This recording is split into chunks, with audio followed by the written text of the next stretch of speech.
నమస్తే డాక్టర్. నమస్తే అమ్మ. డాక్టర్ గారు ఇప్పుడు sugar patients morning time breakfast అనేది తీసుకోవచ్చంటారా? దానికి బదులు కొంతమంది ఒక డైట్ అంటూ ఫాలో అవుతూ ఉంటారు. బ్రౌన్ బ్రెడ్ అని, బ్రౌన్ రైస్ అని ఈ విధంగా తీసుకుంటూ ఉంటారు. అది మంచిదే అంటారా ఆరోగ్యానికి? దీంట్లో 2 కాంపోనెంట్స్ అమ్మ. ఒకటి బ్రేక్‌ఫాస్ట్ తీసుకోవాలా లేదా అంటే కంపల్సరీ తీసుకోవాలి నా ఉద్దేశంలో. బ్రేక్‌ఫాస్ట్ అనేది మ్యాండేటరీ. బ్రేక్‌ఫాస్ట్ తీసుకోని వాళ్ళల్లో శాస్త్రపరంగా రుజువుల ప్రకారం ఊబకాయము, డయాబెటిస్ వర్సనింగ్ కావడం, కొన్ని పరిస్థితుల్లో బాడీ ఇమ్యూనిటీ కోల్పోవడం ఇలాంటివన్నీ జరిగేదానికి ఆస్కారం ఉంది కాబట్టి బ్రేక్‌ఫాస్ట్‌ని కంపల్సరీ తీసుకోవడం డయాబెటిక్ పేషెంట్స్‌లో మరీ ముఖ్యం. హ్మ్. తర్వాత ఎటువంటి ఫుడ్ తీసుకోవాలి? జనరల్ రికమెండేషన్ ఏంటంటే హై ప్రోటీన్ కంటెంట్, లో కార్బోహైడ్రేట్. ఇది సైన్స్. వాస్తవానికి చెప్పాలి అంటే రైస్కి సంబంధించిన పదార్థాలు తక్కువ, మిల్లెట్స్కి సంబంధించిన పదార్థాలు ఎక్కువగా తీసుకుంటే మంచిది.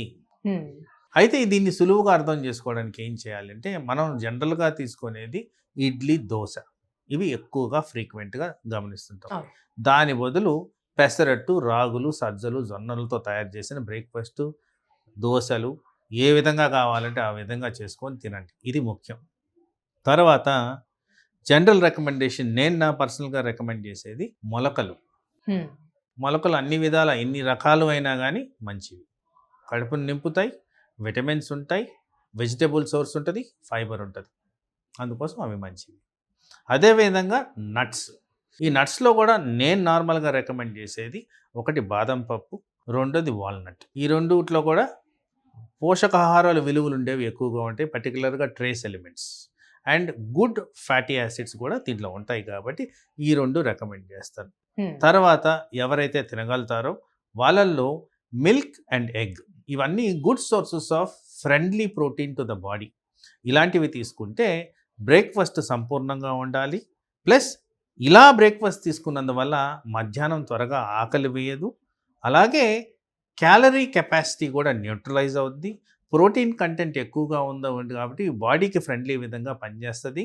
అలాగే డయాబెటిక్ పేషెంట్స్లో ఫ్యాట్ తగ్గించుకోవడం, ప్రోటీన్ పెంచుకోవడం ఇంపార్టెంట్ కాబట్టి, మజిల్ మాస్ పెంచుకోవడం ఇంపార్టెంట్ కాబట్టి ఇలాంటి డైట్ తీసుకుంటే మజిల్ పెరిగే విధంగా పనిచేస్తుంది కాబట్టి ఓవరాల్ డయాబెటిక్ కంట్రోల్కి ఇలాంటి డైట్ తీసుకోవడం వల్ల బెనిఫిషియల్ ఎఫెక్ట్స్ ఉంటాయి. కొంతమంది షుగర్‌కు బదులు బెల్లం యూజ్ చేస్తూ ఉన్నారండి. అది మంచిదే అంటారా?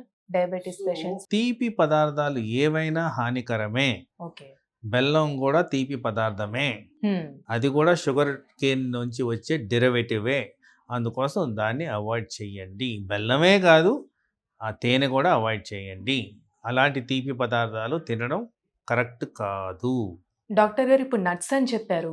అంటే అందులో పల్లీలు గూడా యూజ్ చేయొచ్చా అండి?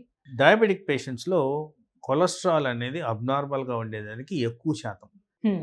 ఆల్మోస్ట్ 70-80% ఆఫ్ డయాబెటిక్ పాపులేషన్లో ఈ కొలెస్ట్రాల్ అనేది అబ్నార్మల్ ఉండేదానికి ఛాన్స్ ఉంది. ఓకే. వాటిల్లో ముఖ్యంగా ట్రైగ్లిజరైడ్స్ అనే కాంపనెంట్ ఎక్కువగా ఉంటుంది. ఓకే. అది డైరెక్ట్గా మన గ్రౌండ్నట్కి సంబంధించి ఎలివేషన్ వచ్చేదానికి ఛాన్స్ ఉంది. So patient condition, patient bed levels దాని పరంగా చూసుకొని డైటీషియన్ రికమెండేషన్స్ తీసుకొని ఆ గ్రౌండ్నట్స్ పల్లీలు తినడం అనేది మనం రేషనలైజ్ చేసుకోవాలి. ఎవరికి ఇష్టం వచ్చినట్టు అంత తీసుకోవడం అనేది కరెక్ట్ కాదు. ఎంత మోతాదుల్లో అనేది వాళ్ళు అడ్వైస్ చేస్తారు according to me body stages బట్టి. దాని ప్రకారం తీసుకుంటే అది కరెక్ట్. ఇప్పుడు ఆయిల్స్ విషయానికొస్తే గూడా ఎలాంటి ఆయిల్ యూజ్ చేస్తే మంచిదంటారండి జనరల్‌గా? జనరల్గా ఆల్ టైప్స్ ఆఫ్ ఆయిల్స్ బాడీకి హానికరం. ఓకే. సో ఎంత మినిమల్గా ఆయిల్ వాడితే అంత మంచిది. కాకపోతే నా personal impression vegetable sources oils better than non vegetable sources of oil. So వీటిల్లో మనం గమనించుకోవాల్సింది ఇప్పుడు ఘీ మంచిది అంటారు. ఎవరికి మంచిది?